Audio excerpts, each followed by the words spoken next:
Final hour overdrive continues. TSN 1050 on the TSN app, your home smart speaker up on TSN 2. Bryan Hayes, the O-Dog Jeff O'Neill. Sorry, Sevi Ballesteros, the O-Dog Jeff O'Neill. Jamie Noodles McLennan. I'm afraid that you were called a different golf name today. I have to read this, and it's tough to do, but I have to do it. All right, fair enough. Don't say one word. There's one word. If you call me one word, I'm going to take serious issue with it. And I feel like I know what it's going to be. This was from someone that we played against today. Mm-hmm. I'm being told I have to go back and listen to the show, guessing we were called out by name. We want a rematch against you. Here's the tough one. And Patrick Reed. Trying to get a drop on the green when we were already dead. Oh, that's just not true, though. That's Dude. about scoring, man. It's not about the match. That's at that the point. worst thing anyone could ever call you. But it's not Patty Patrick Reed. It's not Patrick Reed. It's You're within cheating. the rules to get a drop. You get a drop. It's a stance plus a club. It can't be anywhere closer to the hole. But if it happens to get on a different playing surface, that's a benefit. I mean, that's the truth. I didn't do it because I looked at it. I said, if I can get to the fringe, I will do that. I asked, our friends, no naming names. I asked our friends. I said, come on over and take a look. They made a call, which they're entitled to. They said, I don't think you can get there. I said, no problem. Just giving you guys a heads up. I was entitled to a drop, right? If you're on a crate or if you're on, Okay, but how are you saying our friends now? You named them. You No, both. they're I our even friends. said one of them's They're my our neighbor, friends. Darren, correct? Well- You named them already. Yeah. You named them several times Right. in the first hour of the show. Name them again. It's not a Darren big and deal. Sam. Darren and and Sam. Sam you played against, and you guys, they were pros, and you guys ended up beating them because you had to give 1,000,000 strokes because of Hayes. Is that Yes. correct? I was getting a lot. I was getting 9 strokes. Which is a And mountain it's a of strokes, massive is amount. it? Yes, but these guys are It great is a golfers. mountain. And this guy, he is so quick. Like, if he makes a 5 with a shot for a 4, he'll grab the ball out of the hole and be like, 5 for 4, and then literally stare at everyone in the group. And I'm Did like, you do? it's the first time, I got to be honest, it's the first time I've had that on my side where a guy's getting blows like that, and I was just like, there's a reason why they call it candy. Yes. There is a reason why they call that That's right. candy. Well, like that Dude, number a is 5 for a 4 is such a gorgeous thing. It's the most beautiful. amazing. It is. It's beautiful. Because all you got to do is bunt it down the middle, bunt it to 100 yards, put it on the green in 2-putt, and you get a birdie. That's right.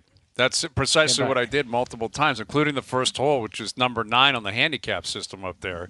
Oh, they almost passed out. They when couldn't you- believe it. Like No. Sam was in for par, and they thought they were one up. I'm like, actually, guys, I hate to be the bearer of bad news here, but I'm 5 for 4. No, you there. didn't hate it. You did not I hate didn't it hate at it at all. That's not my problem, right? I get the pops. It's not. It's and not. the strokes are the strokes. The handicap Yeah. system is there for a reason. And what are you going to do?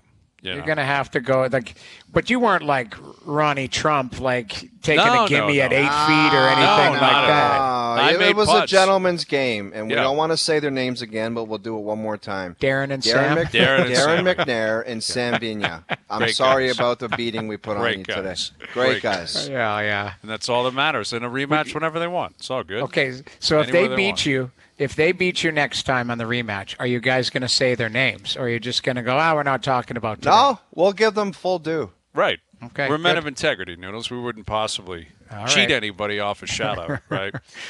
And it's all good. Oh, Now, we had a Patrick great Reed. morning. And listen, the NFL's off and running. We got baseball. We got rumors are out there that the Raptors are kind of still – they're in the weeds on Dame. And I guess Damian Lillard, I think, is hedging. But he ain't showing up. Well, that's coming from his agent or reports, right? Woj and Shams are reporting that, and they're obviously getting that from his camp. And it's basically a way to almost coerce Portland into sending him to Miami. And I guess Woj is even reporting that Pat Riley and Miami are just begging them to send him somewhere else. Like they're admitting through the grapevine that they're lowballing Portland, which is why this whole process is just I think, terrible for the league. But Damian Lillard, I guess, came out recently and said, in a perfect world, he finishes his career in Portland. And yet I'm thinking you have the opportunity to do that. You have 2 years left on your deal. They'd be happy to extend you beyond that. But I think that's him hedging his bets, understanding camps are almost about to open. And if he doesn't get flipped, he's got to show up in Portland, right? Yep. So, like, the PR that he must be playing and the PR that he's got to consider is there's a chance he stays in Portland. I'd have more appreciation for him if he had the stones to say, don't even think of seeing me in camp. Because you can't go from I'm not playing anywhere but Miami and it's not in Portland to saying, in a perfect world, I finished my career in Portland. Mm-hmm. That's a massive backtrack. It's a hedge. I think that's what it is. It's him trying to keep two parties happy. I'll bet you if he was in Miami, he'd say, oh, this is great. This is where I want to be. And then when he's in Portland, it's, I love Portland, perfect world. Like, he's trying to have it both ways. He's trying to have his cake and eat it too. And now that we're into mid-September, like, there is no guarantees Dame's going to be flipped. I think he likely will be at some point this year. But we get closer to camps, man, this guy might have to show up. And I'm not sure what that looks like when he does that, if he does that. But there are multiple reporters out there in the NBA universe saying there's a couple of Eastern teams lurking. Maybe Milwaukee's one of them. Maybe the Raptors are another one. And if that happens, who knows how Dame might react. But we'll see. Here's Marcellus Wiley joining us, former NFL All-Pro, author and founder of the Project Transition Foundation. Marcellus, you're a big ball guy, basketball fan. What do you make of this Dame Lillard situation and the idea that he might be trying to keep people in Portland happy? Meanwhile, we all know he really wants to be in Miami. Oh, yeah, man. It's just a gamble, man. And, anybody who gambles, you probably lose more than you win, but you feel good when you win. And he tried to push the envelope, obviously try to get in front of this and really be targeted in terms of what he wanted, going to Miami and only Miami. And that was the risk. I had a coach that said, we're all winners till we lose. That basically means, hey, you can go out there and think what you want, try what you want, but it better work. If not, you're going to find out the results. And I think Dame Lillard is finding out that it's hard to hold that gun to upstairs his head and tell him exactly what you want when they still sign off on every decision and they sign every single check. So, he tried to flex, and he's realizing, like we all have before, you're only as strong as what you can put up and what you can push around. But after that point, then you realize what you can't do. And it sounds like he can't force his way out of there. So might as well lie a soft mattress in Portland and make sure that when he lands back there, all things are good. Mm-hmm. I'm curious if you think, Deshaun Watson is already a winner because he's going to have $250 million guaranteed. Or do you think there's, ambition there for Watson and company to make sure that it works in Cleveland? Because he was given a golden ticket without ever taking a snap, and it's looked ugly through 2 weeks. Yeah, it's looked ugly from last year as well, finishing up that season. I mean, you add him up right now, he's like 26 in QBR, combining last year at the end and this year. I mean, there are people that are not even good or not even playing. There's a Sam Darnold ahead of him. It's a really bad situation to see who he is right now. And you know what, not to go too deep on this, but basically he's living through shame. And what the shame is, Tiger Woods went through the same thing for a while. Because they have this public scandal and they've been shamed into being they're embarrassed and they're shamed into being somebody that they weren't before and they have to be this new person, right? And what happens is they throw away all of the good stuff that they used to do with the bad guy that got caught doing what he did. And that's not how you're supposed to do it. And these guys continuously find themselves in these public scandals, and then they just throw out the baby with the bathwater. It really needs to be psychological surgery. You got to keep that lion that you had on the field, the Tiger Woods situation on the course. You got to keep that guy. And then you just got to fix what the problem was. But then they act like that everything that they did before was just horrible and I've moved on. You still got to bring what got you here to go forward and just cut out all the BS. So till he makes that real adjustment and assessment with himself, he's just going to be ashamed of what he is right now, and it's going to be a shame for us. We're not going to see the real Deshaun Watson until he accepts all of it. another quarterback that has been below average to his standards, and I think everybody, including yourself, Marcellus, will give him the benefit of the doubt to kind of recover and move forward and be great, but it's Joey Burrow. I think he's injured now, but he's just looked bizarre for a guy that's gotten a whack of money. It just looks kind of casual. It's got a weird vibe, doesn't it, in Cincy? Yeah, it does have a weird vibe. They had a weird vibe last year when they were 0-2 and then things turned around. Yeah, I think that they're one of those contenders, and there's just a few of them that you can see how paper thin they are as contenders. Like, they're an injury away, they're a player away, they're just the wrong energy away from being the same team we think of in great terms. And I think Cincinnati's one of them. It's just we look at them and we're like, all right, tremendous talents all around. But this is the second year they're 0-2, and it's just like, are they going to turn things around again? I don't know what the read is on Joe Burrow in terms of what's going on with him. Sometimes you can be Joe cool and you can overcool it. You know, sometimes you need to heat it up. Not always be cool in these situations. Not always so casual. But I will give him the benefit of the doubt because, one, he turned things around last year. But, two, he was hurt this year, critical time in camp, off season. We didn't probably see him return to form.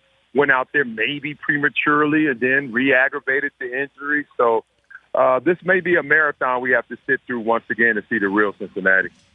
Where are you at with the showing of Nick Chubb injury on TV and ESPN choosing not to show it? I'd rather they show it than not. You know why? They take us through the entire emotional roller coaster and perspective of watching any game, the highs and lows of every single game emotionally. I want the same thing physically as well for two reasons. One, when you go to a game and your team is up and you're high-fiving and you're screaming, losing your voice and spilling beer, or you're sitting there quiet like you're at a funeral because your team is behind late in the game, that's the roller coaster that we all know and love. Now, that happens in the physical realm as well. Like, you see big hits or you see a guy that's also scared to get hit. You see it all, man. But I'm like, I signed up to see it all, especially as a viewer. I want to see it. If I don't want to see it, guess what I do? I turn my head, but I still should be allowed to see it. Now, from a player's perspective, I want to see it because, like, anytime I see disaster on the field, I want to selfishly see it to, one, learn what I shouldn't do or what positions not to be in potentially, but two, see exactly the consequences of what I'm into right now. Just remind me that this thing is so fickle. Remind me how grave at times it feels like the danger is and how it lurks. I just want to see it all, man. I signed up for it, so don't treat me like a baby now. We're all big boys. With Marcellus Wiley, the running back conversation was prevalent throughout the offseason into camps, and it's still right in our face through 2 weeks, where Jonathan Taylor's still on the PUP list. You got Saquon Barkley, who could be out 2 to 3 weeks, and now Nick Chubb's done for the year. In a way, do these injuries, are they actually just feeding the beast and feeding the owners and management's argument as to why they don't invest in running backs? Well, obviously, yeah, it does, because the narrative's already out there. And that's the problem with any narrative, man. It takes on a life of its own, and it doesn't take much to fill it up and defeat it. So once you have that out there, you have some evidence of, obviously, running backs falling off and not living up to their contracts. But you did a deep dive. That's every single position. I mean, after 2 weeks, you can say that about Joe Burrow and Justin Herbert. Like, everybody falls into that, but that's not the strong narrative. So now, it just anything gives us evidence. And look, the running back position is properly being valued. I'm not a fan of the position. I think it's complementary where it used to be primary. One, it's the rule changes. And two, it's the fact that with those rule changes, you had schematic changes and philosophical changes. The quarterback's the man. The receiver doesn't get touched. He's the man. All the former great running backs growing up turned into receivers. They lost 20 pounds and became receivers. It's just the way the game is rigged now and the way it's designed. So running backs, it's just the path of most resistance. You know, 4 yards in the cloud of dust is so 80s. It's now like air it out and just try to keep up in points. It happens too fast, and you need to make sure you have the aerial attack. So running backs, to me, are in their proper position. And I'm a former running back. I just call it like it is. Marcellus, how many more weeks do you think the Jets are going to watch Zach Wilson go out there and do what he does? Because I know they said it's his team now, but like in 2 weeks, do they have a new quarterback, or are they just going to ride or die with this guy? Oh, no, I think they ride or die with him. He's just a rehab quarterback. While Aaron Rodgers is rehabbing, we stuck with him. I mean, it's the buddy who tells you he's going to divorce his wife. Write down the day he first tells you that, and write down the day it really happens. It's like you're just sitting there in misery forever. Like, oh, God, dude, I understand. There's just so many things to unravel, and that's what it is with Zach Wilson. I knew it wouldn't work out, and I'm hoping that I'm wrong, but I just knew it wouldn't work out because this is the same guy that not only did you say, hey, it won't work with you, but we demoted you and got someone else in your place, and now we find ourselves in the same exact position. That right there tells you everything, that this team has been on the treadmill, running fast but not going anywhere because all the Aaron Rodgers noise, hype, and him being there this entire offseason got them nowhere as an organization. They're in the same exact place. So next year, this time, we're still going to have the big question marks of the impact of Aaron Rodgers to the Jets. They're going to wait around to figure out what that is. So it's almost like this whole organization is going to give itself a mulligan no matter how bad it is. And that includes Zach Wilson going out there and being as bad as he's been so far. Well, Marcellus, we'll leave it there. We're into week 3, man. Time flies. We'll do it again early next week. Thank you for this.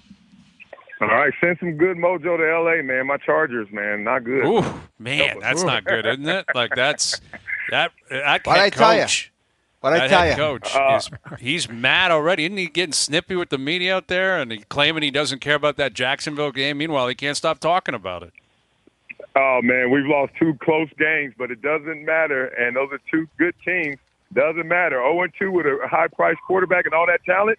It's time to get a win or it's going to get real chippy and la-la. No question, man. All right, Marcellus, thanks, buddy. All right, take care, brother. Bye-bye. Marcellus Wiley, our NFL analyst, former NFL All-Pro. Yeah, the Chargers they're under the gun, man. It's not good. Not a good scene out there. You always say, I mean, your preview, your season, watch out for the Chargers and their quarterback's a stud. And I said, you know what? They're going to be the Chargers. And they're the Chargers. Right now, I can't argue against that. Like, they got a high-priced defense. That doesn't help. Their defense can't win them a ball game. What about the quarterback? Well, I understand. High-priced quarterback. For sure. And he has had opportunities to close games late in both games. And what happened against Jacksonville, remember, they were up, 28-0 or something on Jacksonville, and they lost? And a lot of that is the coach and the defense. But the ability for the quarterback to also just say, I don't care what our defense is doing. You spot me that lead, I'm going to continue to pounce, and I'm going to close this game. That has to happen in the modern game. There's no question. Herbert's got to be better to close out these type of games. But that defense, they spent a fortune on that defense, a fortune in L.A. with the Chargers, and they can't stop anybody. Ryan Tannehill carved them up. It's like Tua hung 466 yards on them at home. That's crazy. That's crazy. And it's a defensive coach. Like Staley's a defensive coach. Not a good scene. All right, Keegan Matheson coming up from Yankee Stadium. Jays Yankees tonight. Yusei Kikuchi on the mound. We'll tee it up. We'll run through the order. Cavan Biggio hitting cleanup tonight. I love it. He's been red hot. He's been red hot. He's hitting cleanup tonight. So we'll get to that more with Keegan. Overdrive continues. TSN 1050 and on TSN 2. All right, a little confirm or deny after dark. We'll get to our best bets brought to you by FanDuel still to come.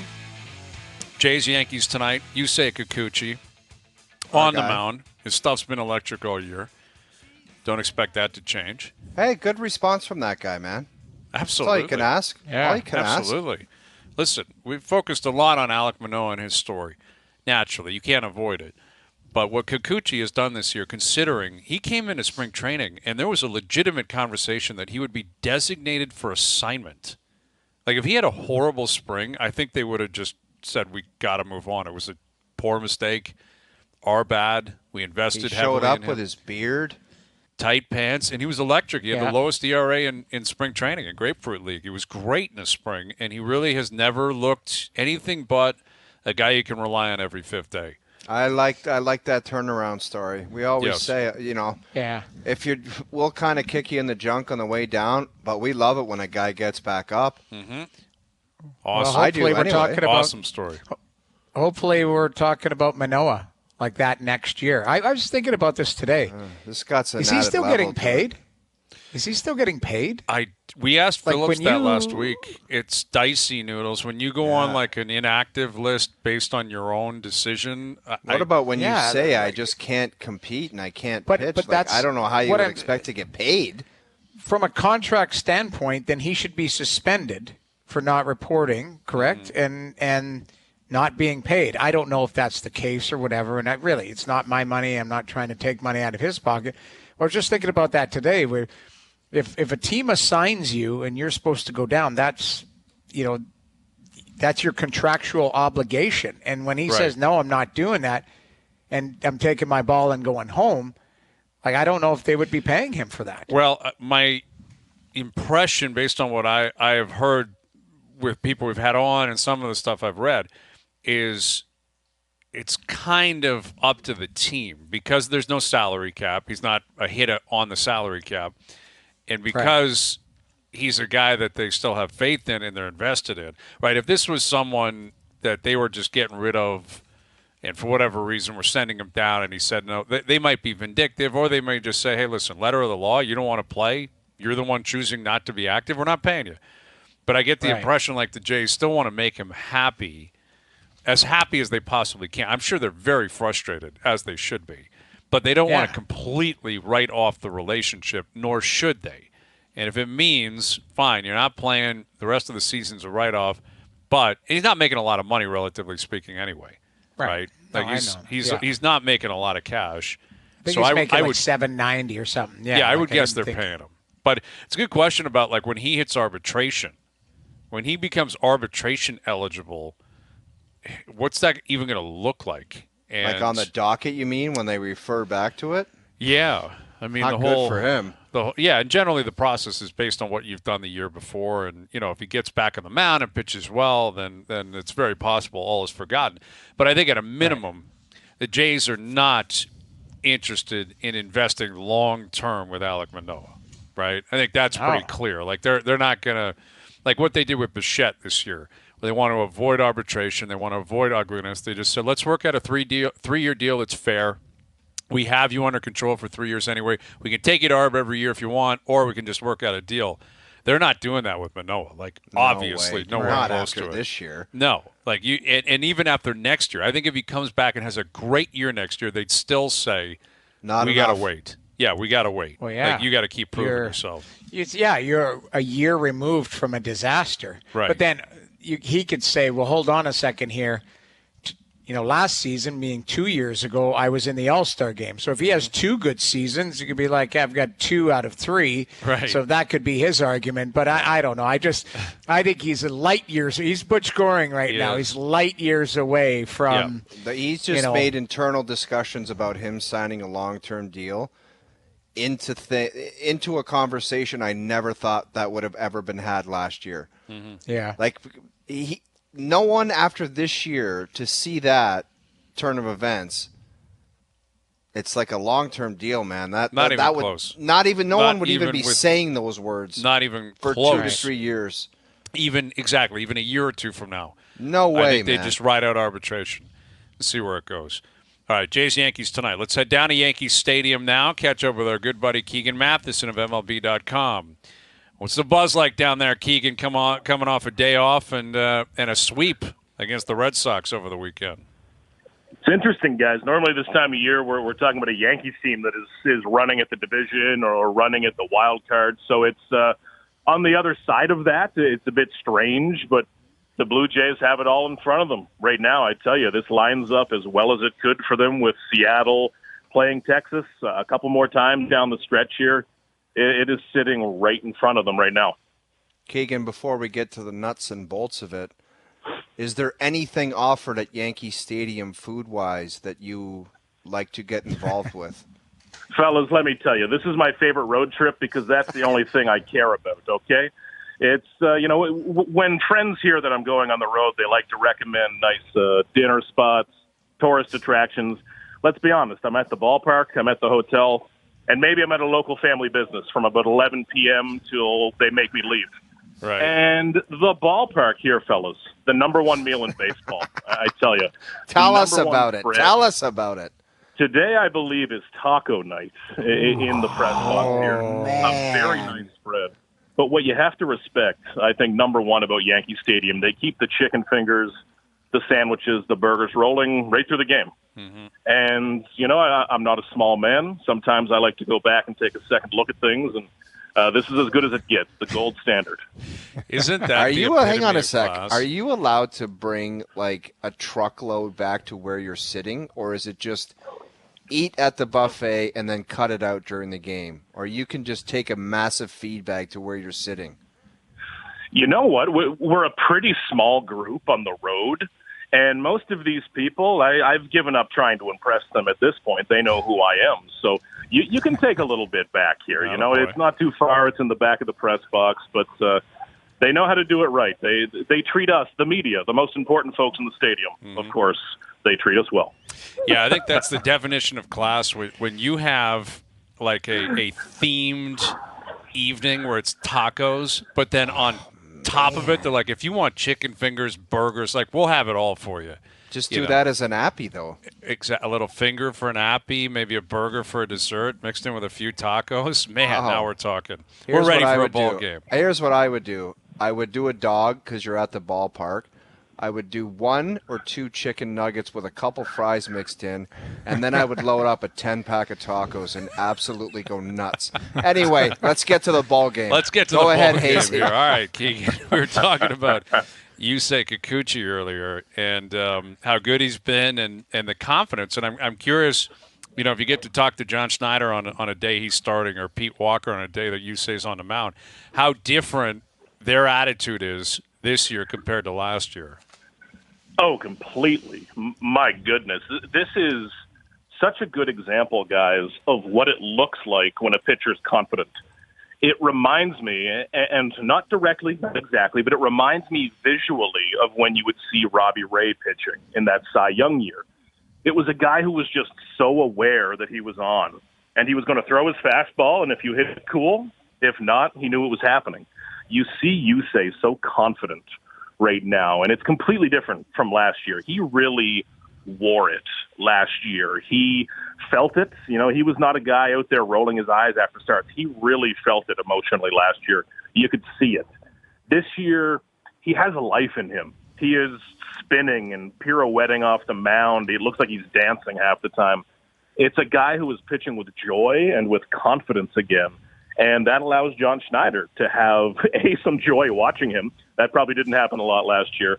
But confidence leaving him out there when things get dangerous. Because last year, not only was it bad, guys, but it was so obviously bad. It wasn't like Jose Barrios where it was just a bit off. He couldn't find the zone for entire innings at a time. This is completely different. And he has been, I think, one of the stories of the season. I mean, without Kikuchi doing this, we're not talking much about a wild card right now. Keegan, it would just be so on point for the Jays this year to stink the joint out for 3 games in New York, isn't it? Like, to think that the expected should be they've got it dialed in, great series against the Red Sox, and it's just going to roll over and they're going to dummy the Yankees. That just wouldn't be this year's Blue Jays, would it? No, not at all. And that's why this team has been so frustrating at times.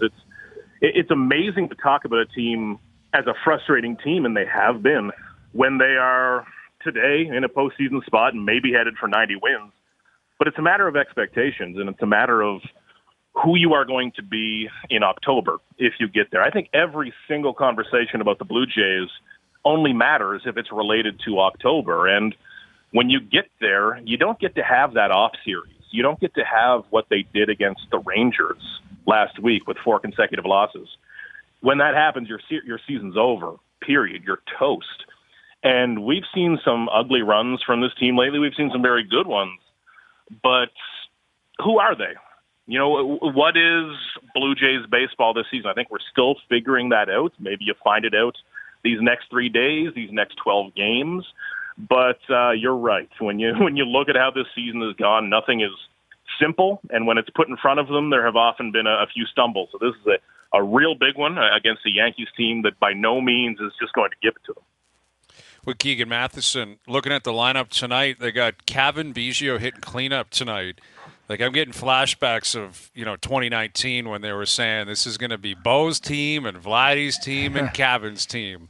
And, Bo and Vladdy have done what they've been doing for a number of years. Biggio has not been on the straight and narrow in terms of, building up his reputation. But you got Bo hitting second, Vladdy third, Biggio fourth. What do you make of it? Man, I looked on the website, guys, where the audio is. Somebody must have deleted all those February radio hits where I was talking about Biggio and Schneider as the clear 4-5 here, Right, exactly. It's of course, we were on top of it. This is amazing. This is not how anyone expected this to go.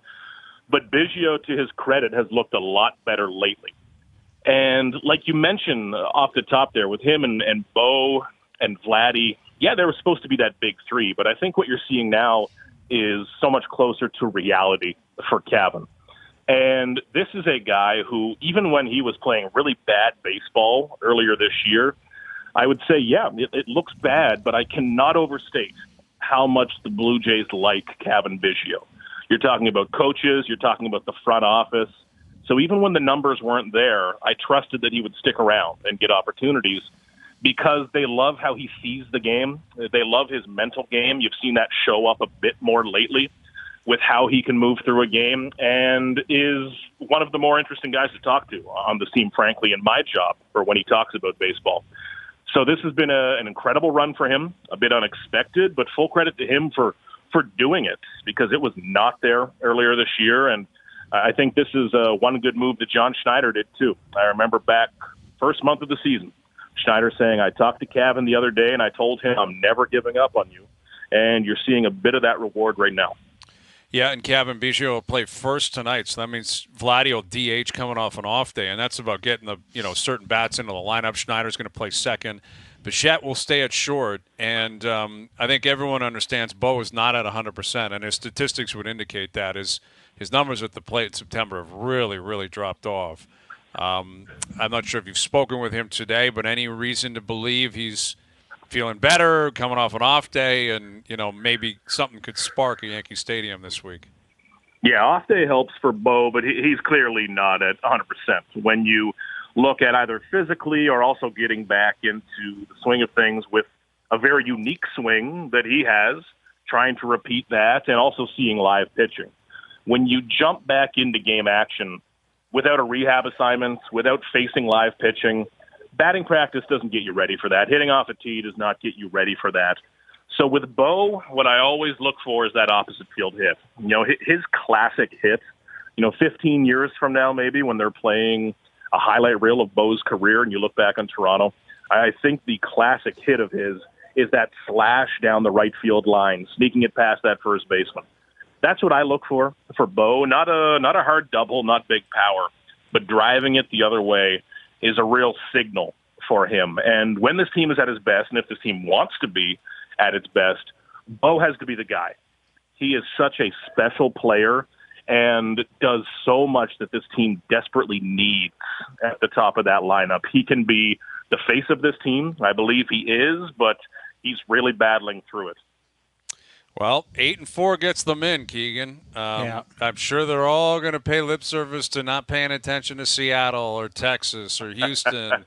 Sure. Right? Just one game at a time, and we just got to focus on our own thing. But it's right in front of them, right? I mean, the destiny is in their own hands. You can't really ask for much more than that through 150 games. That's about it right now, guys. It hasn't been pretty. This is not where they expected to be. And the original expectations of chasing AL East, I thought they would be there. So this is below that. But you look at final 12 games, you can control it. And look back through the past few World Series winners. Was every one of them the best team in baseball regular season? No, not quite.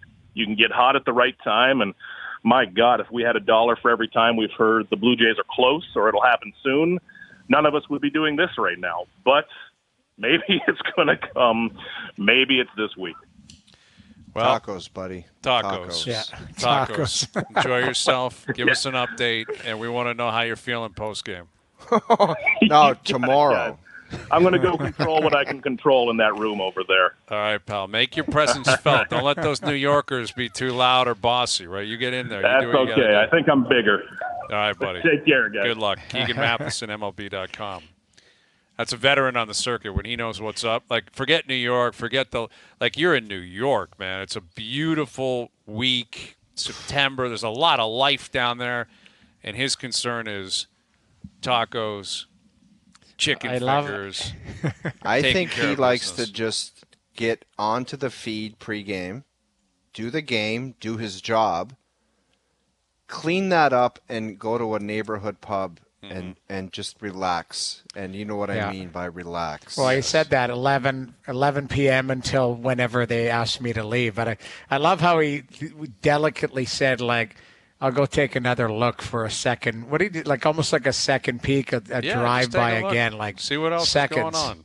Right? The Yankees, I think first he's class. got some historian in him, though. I bet you he finds like a baseball pub, like the writer's might. Right. baseball pub. Like somewhere in the Bronx, too, right? Or maybe where they uptown tell old Manhattan. baseball stories. Well, we're a guy that a pub where Harry Carey hung out on the road type of thing. You know, Right. like that type of, old scribes like go to this place all the time, right? Where did like Harry Carey hang out? And you know what the beauty is for a weekday series? You don't have to worry about being there tomorrow for 10 a.m.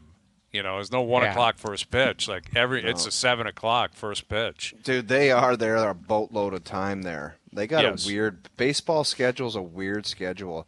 Like 7 o'clock game, they're there at like 2 o'clock. Yeah, they get there very early. And then there's media access at a kind of an early time of the day, and they're there all day, man. Yep, that's baseball, man. If you're playing, you are there all day, all day, all season. Yeah.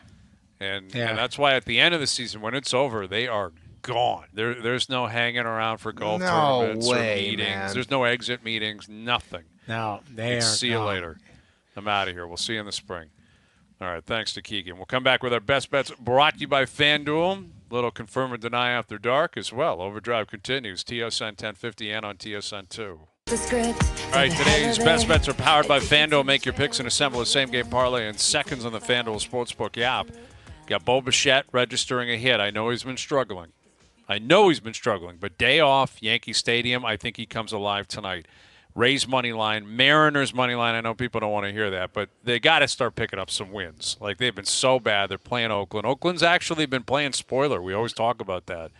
But Mariners money line tonight, Julio Rodriguez to get a hit. So big shooters. Bichette to register a hit, Rodriguez to register a hit, Rays money line, Mariners money line. We like that parlay, paying about plus 243 tonight.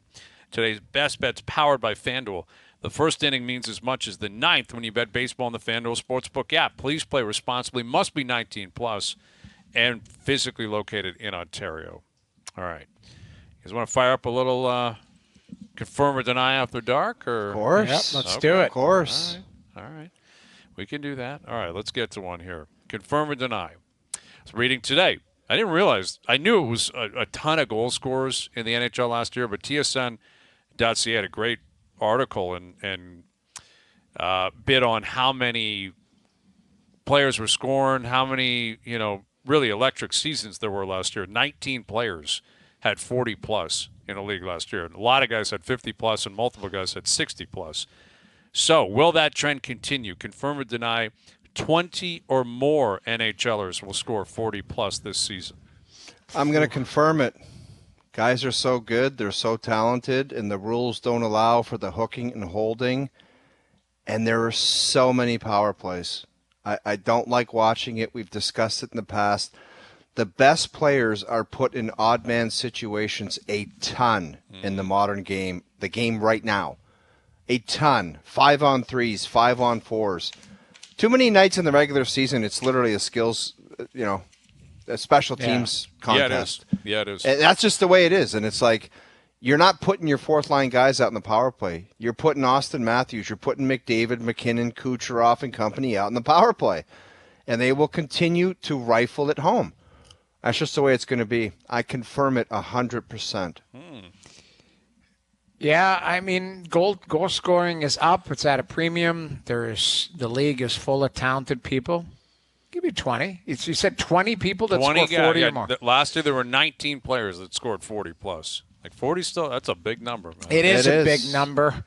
Well, let's work backwards. We've got Bedard. We've got Bedard, well, he's a lock, right? Honest to According God, to listen, I'm Did leaning you guys more see the towards, goals on the weekend? I did. Did you? Actually, Yeah. they were Easy? ridiculous. I couldn't tell because of the lighting. It was such, they were playing against high school players, but 3 is 3. Yeah. I mean, it is. a big number. Honestly, I am going to confirm it. Yep. I'm going to see 20, 40 goal scores. Yep. Yeah, but I don't think Bedard hits 40. I'm gonna deny this because it just like last year there was a lot that broke a lot of players' way. I don't think the game is going to drastically change. In fact, I think we all know that it won't. There still will be a lot of power plays. There's a lot of high octane offenses out there. There's a lot of superstars in their prime. But when you hit that many guys who are having like career years, the likelihood of it continuing, I could see it dropping to 16, 17, but I'll bet against the field here, and I'll deny it. But, you look at a real theme of the show today has been what's happening in the Canadian markets, and there's a lot of potential for 40-plus in Canada, right? Stützle could score 40. Obviously, Matthews will, I believe, score 40. I think Brady Willie Tkachuk could score do 40 it again. goals. Brady could, yeah. He could. I'm. What's his career high? I'd have to look that up. He scored It was 30-something in the 30s, this year. Yeah. Okay. So But yeah, if he plays on a dynamic line and He had he 35 last year. 35 last and year. he's only going to get better. He He could. is a stud. Yep. A stud. he could for sure. I mean, Patterson there'll can. be a drop off too. Like there might be a 40 goal man who doesn't get it, who hits 36. There's a lot of possibilities in Canada. JT Miller, Pedersen. Yep, for sure. Lindholm has scored 40 on the nose before, right? He did that a couple of years ago. Huberdeau can. I'm not sure he will. Man, he's going to be fascinating. I hope he turns it around. He better. Yeah. They're paying him $10.5 million for the next 8 years. Yeah. They better. I think there is. I think the potential is there. As Kyle Connor hit it, like you go right through teams. There, just Cole Caulfield if he's healthy. He could. Isn't he a 20-plus goal scorer? What did he? I can't remember before he was injured. Like he's He's had a a guy run that looks per game where he's been up around 40. Yeah, he had 26 goals last year in 46 games. That'll do it. That'll do it. Like this kid can play. Like keep in mind Montreal shut down every player that had a nick last year. They wanted to be last place. Like now again, if they end up doing that this year, then you're still looking at guys that will fall short in career points. But I think a guy like Caulfield, they want him to play every night. If he can play every night, he's not a big guy. And didn't he have shoulder surgery? Wasn't it? Yeah, he had something that. Something they shut him down, I think, for shoulder last year. But 26 and 46, that's pretty impressive. Mm-hmm. This kid had 23 goals in 67 games the year before. So he can find the back of that. He might be a new 40-goal guy. Yes, he might he be could one of be. the guys who gets there, Yep. I could see DeBrincat getting back up there, too. But right? he's that's true, Detroit, right? He's in Detroit, not a Canadian. I'm just saying in general, like league-wide, guys who could hit 40. But, yes, that's probably a good little – maybe Jerry's tomorrow. Like how it is many, a Jerry. You know what? That's a great one. How many players in Canada will score 40-plus? Yeah, we're going to have to come up with a bold number, but got to be 5-plus, I think. Matthews, McDavid, Draisaitl right off the bat, and then take it from there. Anyway, we'll see. That'll be Jerry's tomorrow, right? We'll cross that bridge when we get to it. I'm in on that. Okay. So, we'll get to some Jerry's tomorrow. We'll be coming off a Jays-Yankees game tonight where the world is watching, man. Who knows, dude? Just expect the unexpected. Here. That applies to the Jays. Expect the unexpected. Generally, that is the case. But the reverse of the unexpected would be them to continue to fire on all cylinders, right? Like, because you're expecting a bounce back to reality after they swept the Sox, where the unexpected would be they actually play really well in New York. Take 2 of 3, if not a sweep, and move on. But everyone's playing, right? Seattle, Texas, everyone's going for it. Yeah. All right, so there you go. Been a great day. Great day all around. Partsy, I'll tell you legendary what. ham and egg. When you rolled in that putt on 11, you look like Bobby McIntyre. It says Patrick Reed for your nameplate. You look like Bobby McIntyre. Yeah, that's right. The lefty putter. That was a big putt. You had already lagged in. Oh, yeah. You loved it. Yeah. You loved it. You that- really squeezed the life out of Darren with that putt because he was in there tight. He could. Well, that was a 4 for 3, right? We put I pressure know, on him. He I had to know, hit it. Pards. I know. I know. You sucked the life out of those guys today. We sure did. That was a greasy little downhill left to right. Oh, putt. I know, bud. It was Yep. amazing. Yep, that was great. Just a great Love day it. by everyone. Everyone had fun. All right, boys. Thanks to everyone behind the scenes for helping out. We appreciate it. Everyone for tuning in today, radio, TV, podcast, web. We're out of here. Enjoy your evenings. Enjoy your games tonight. We're back tomorrow at 4 p.m. We'll chat then.